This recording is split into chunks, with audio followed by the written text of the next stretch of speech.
ہمارے ایک سیاستدان ہیں،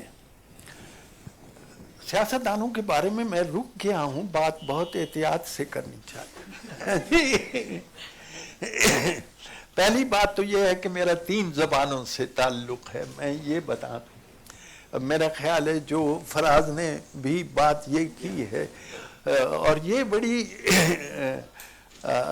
اردو، پنجابی اور فارسی، اردو پنجابی میری مادری زبان ہے، اردو میرے بچوں کی مادری زبان، فارسی میری تدریسی اور تہذیبی زبان ہے، میرا 1000 سالہ حافظہ ہے، 1000 سالہ حافظہ ہے۔ تو اب تو فارسی کا چلن نہیں رہا۔ ابھی ایک فارسی کا شعر کسی کا سناؤں، آپ کو مزہ آئے گا کہ چھوپ رہو آپ فرومی نہ برا دل اچھیس، اے پانی لکڑی نو ڈبوندا کیوں نہیں؟ شرمش شاید فرو بردن پر ورتا خیش، پانی کو شرم آتی ہے کہ جسے میں نے خود پالا ہے اب کیسے ڈبو۔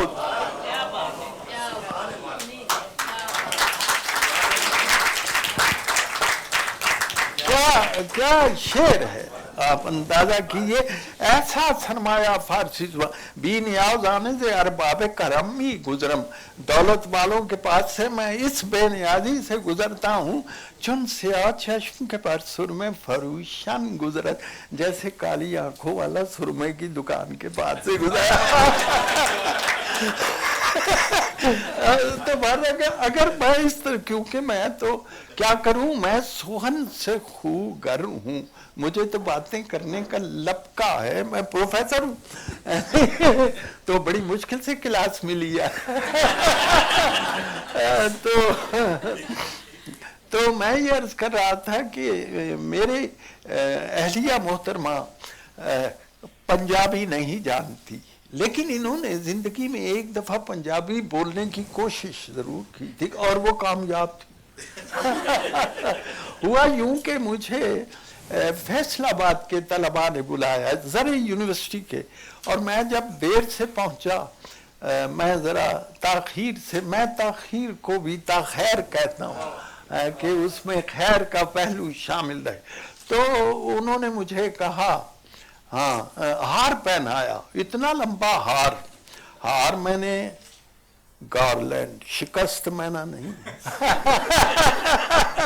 یہ ہار پہنایا اور اتنا لمبا کہ میرے ٹخنوں سے ٹکراتا تھا، گٹیا واجدہ ہے جی، اس پہ یہ سچا واقعہ ہے، اس کے نیچے ایک کاغذ تھا گتا، اس کے اوپر ایک کاغذ سنہری، اس پہ لکھا ہوا تھا شادی مبارک، اندازہ کرو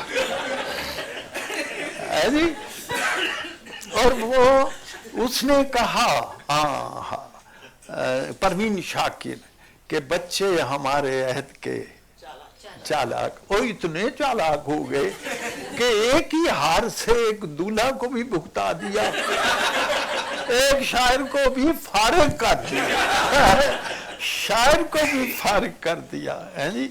تو اب یہ بات ابھی مکمل نہیں ہوئی، جب میں نے ان کو آ کے بتائی کہ ایسا واقعہ ہوا ہے، شادی مبارک ہو، تو انہوں نے اس دن پنجابی بولی اور کہا پھر تسی کلے ہی آ گئے۔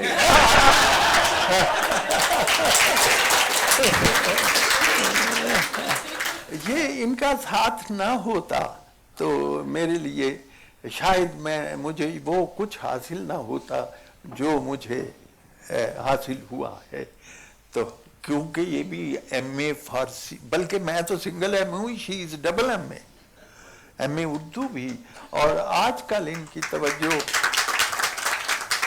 آج کل یہ صرف قرآن مجید کی طرف ان کی توجہ ہے، وہ پڑھاتی ہیں اور اس کی بڑی برکتیں، سیدھی سادھی بات ہے۔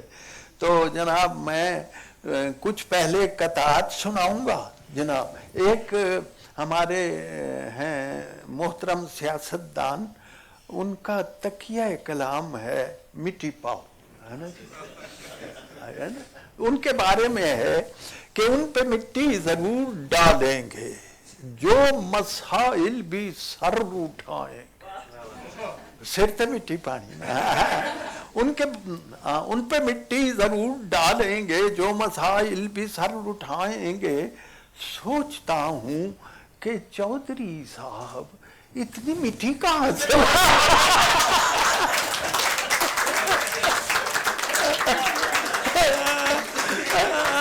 اصل میں پڑھنے والی چیز وہ ہوتی ہے، انور متائے دیدہ بینا کی خیر ہو، سطروں کے درمیان ہے بہت کچھ لکھا ہوا.